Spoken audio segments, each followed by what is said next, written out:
关圣帝君，又称关公、关羽、关云长，是中国历史上著名的三国时期蜀汉名将，后来被民间奉为神灵，成为道教和佛教中的重要神祇。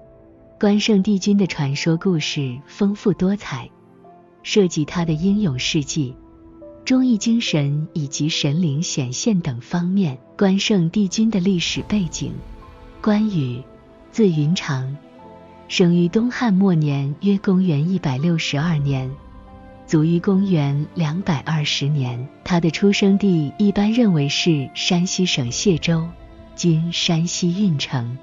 关羽少年时期因犯事而离乡逃难，后来投奔曹操，赶在汉献帝迁都长安后，归附了刘备。在东汉末年的动荡中，刘备、关羽和张飞三人在桃园结义，发誓共创大业。这一故事在《三国演义》中被广为流传，成为忠义的象征。关羽在跟随刘备的征战中立下许多战功，最著名的事迹包括斩颜良、过五关斩六将、华容道义释曹操等。他在军事上的英勇表现和对刘备的忠诚，使他在当时和后世赢得了极高的声誉。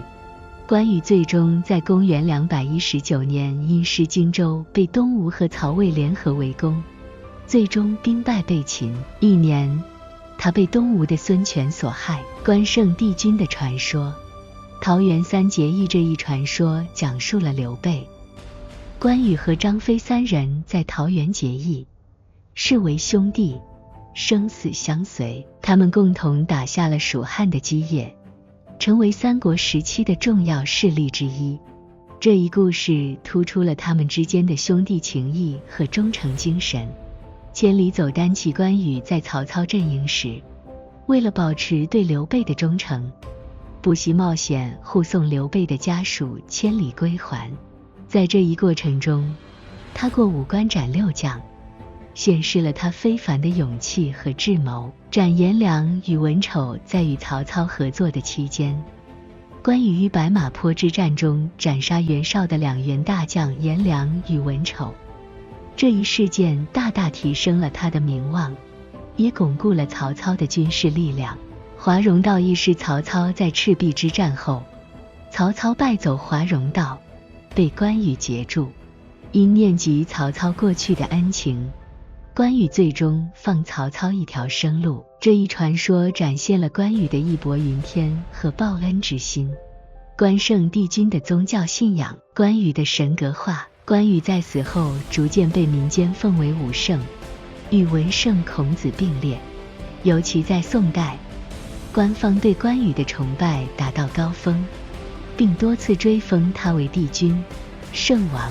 关圣帝君的庙宇在中国各地以及华人聚居的海外地区，建有无数的关帝庙。这些庙宇供奉关羽的神像，信众们会在重要节日时祭拜，祈求保护和庇佑。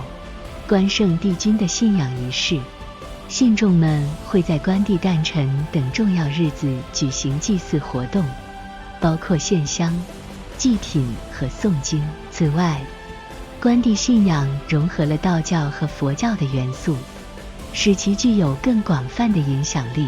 关圣帝君的文化影响：关圣帝君的形象在中国文化中有着深远的影响，它象征着忠诚、勇敢和义气，并在文学、戏剧、绘画等领域有广泛的表现。许多作品中，关羽的形象被塑造成正义的化身和英雄的代表。关圣帝君在现代社会的影响：经济和商业中的崇拜。在现代社会中，关圣帝君被许多商人奉为财神，认为他能够保佑生意兴隆、财源广进。因此，许多商店、公司都会供奉关帝像，祈求保佑。关圣帝君与警戒。在中国和华人社会中，关圣帝君被警戒人士奉为保护神，因为关羽象征着正义和勇敢，警察们会在其庙宇祭拜，祈求执法过程中的平安和顺利。流行文化中的形象，关圣帝君的形象在现代流行文化中也有着重要地位。电视剧、电影、漫画等多媒体作品中经常出现他的形象，这些作品进一步巩固了他作为忠义英雄的地位。国际影响，随着华人移民的增加，关圣帝君的信仰和文化影响也传播到世界各地。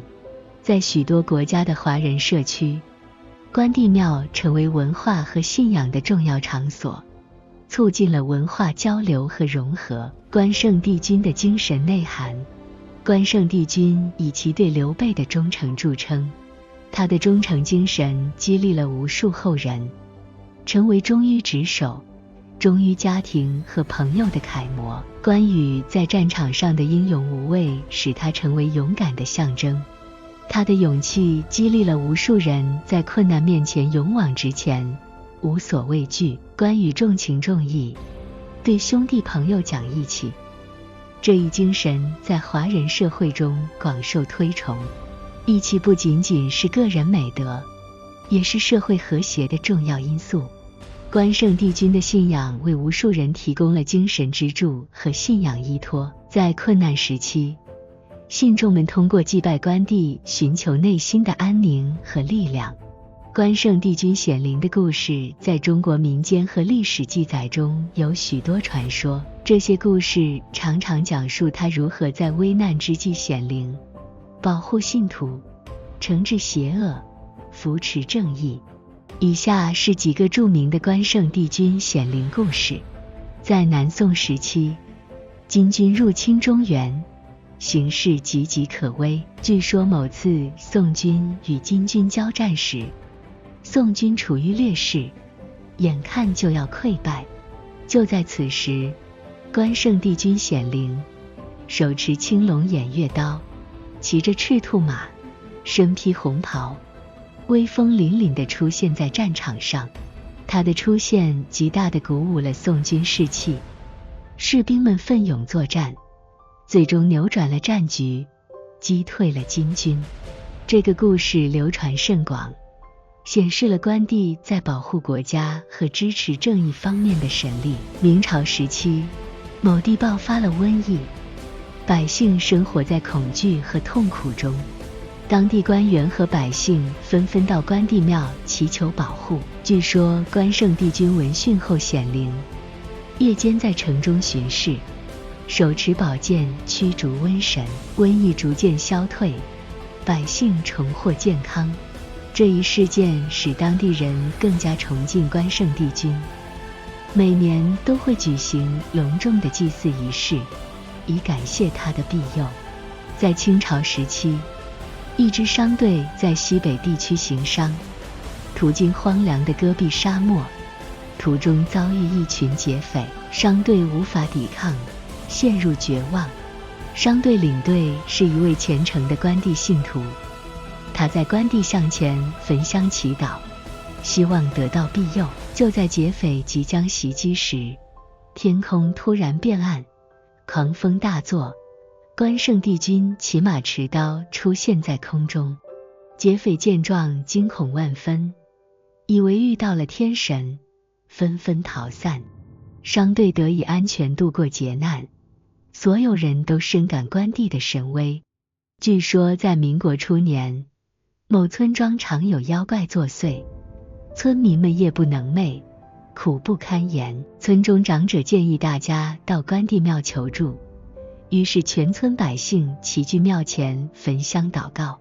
当夜，关圣帝君果然显灵，他手持青龙偃月刀，驱逐了妖怪。从此，村庄再无妖怪骚扰，百姓得以安居乐业。这个故事强调了关圣帝君保护信徒、驱邪除魔的神力。在抗日战争期间，中国军队与日军激战。某次战役中，中国军队面临极大压力，军心涣散。此时，有士兵梦见关圣帝君显灵，告诉他们团结一致，勇敢迎战。士兵将梦中所见告诉将领，将领深受鼓舞，立即振作精神，鼓励士兵们奋勇作战。最终，中国军队在关圣帝君的庇佑下取得了胜利。这个故事在当时的抗日军民中广为流传，增强了大家的抗敌信心和决心。在某个小镇上，发生了一起扑朔迷离的命案，法官查不出真凶，案件久拖未决。法官在关帝庙前焚香祈祷，希望关圣帝君能显灵指点迷津。当夜，法官梦见关圣帝君现身，只是他应注意某个细节。法官醒来后，按照梦中指示重新审视案情，终于找出了关键线索，将真凶绳之以法。这个故事显示了关圣帝君在司法公正方面的神力，深受法官和百姓的敬仰。这些故事虽然有些带有传说和神话色彩，但它们反映了人们对关圣帝君忠义精神的崇敬和对正义力量的渴望。在不同的时代和地区，关圣帝君的显灵故事都以不同形式存在，成为文化和信仰的一部分。关圣帝君在台湾的显灵故事同样丰富多彩，并且在当地信众中广为流传。这些故事不仅展示了关帝的神威，还表现了他在庇佑信徒、惩治邪恶、护国佑民等方面的神力。以下是几个著名的台湾关圣帝君显灵故事。据说在台湾的某个沿海渔村，一艘渔船在海上遭遇风暴，船上的渔民面临生命危险。船上的一位渔民是虔诚的关帝信徒，他在紧急关头向关圣帝君祈求保佑。忽然，他看到天空中出现了一位威武的神灵，手持青龙偃月刀，指引着他们前进的方向。奇迹般的，风暴逐渐平息，渔船顺利返航。村民们得知此事后，纷纷前往当地的关帝庙祭拜，感谢关圣帝君的庇佑。在日据时代，台湾有一些抗日义士反抗日本殖民统治。一位名叫罗福星的抗日英雄，因行踪暴露而被日本警察追捕。他躲藏在一座关帝庙中，向关圣帝君祈求保护。据说，当日本警察搜索到庙中时，看到关帝像威风凛凛，神情严肃，心生畏惧，不敢继续搜查。最终，罗福星得以逃脱。这一故事在当时的抗日人士中广为流传，增强了他们的信心和勇气。在台湾某地，有一位百姓患上了重病，久治不愈。他的家人无奈之下，带他到当地的关帝庙祈求关圣帝君的保佑。据说，病人在庙中静坐祈祷时，梦见关圣帝君显灵，赐予他一个药方。病人醒来后，按照梦中的药方煎药服用，病情果然奇迹般的好转，最终康复。此事在当地引起了轰动，许多人因此更加虔诚地信奉关圣帝君。在台湾某地，有一个恶霸经常欺压百姓，行窃抢劫，当地百姓敢怒不敢言。一天夜里，这个恶霸试图偷窃关帝庙的香火钱，却在庙中突感浑身无力，动弹不得。他看到关圣帝君的神像眼睛闪烁着光芒，似乎在注视着他。次日清晨，庙主发现了这个恶霸，将他绳之以法。当地百姓闻讯后，纷纷感谢关圣帝君的神威，并对恶霸的惩罚拍手称快。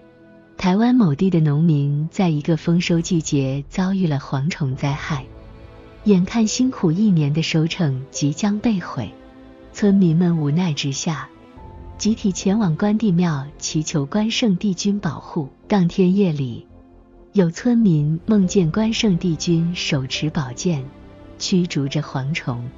次日清晨，奇迹发生了，蝗虫不知何故突然大量死亡，农田得以保全，村民们为此在关帝庙前举行了盛大的祭祀仪式，以感谢关圣帝君的庇佑。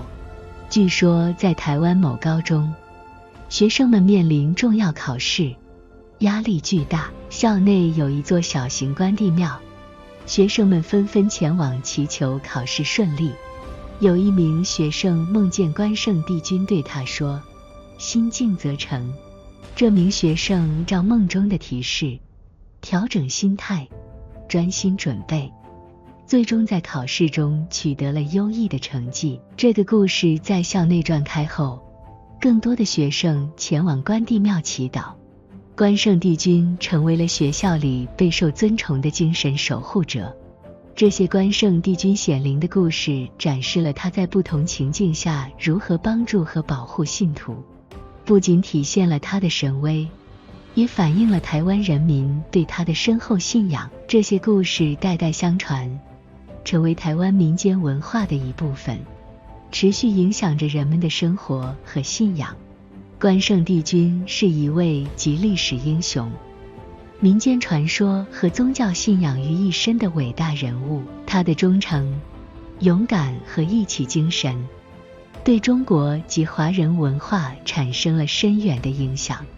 无论是在历史上的真实人物形象，还是后来神格化的崇拜对象，关圣帝君的传说都展示了人类对正义、忠诚和勇气的崇高追求。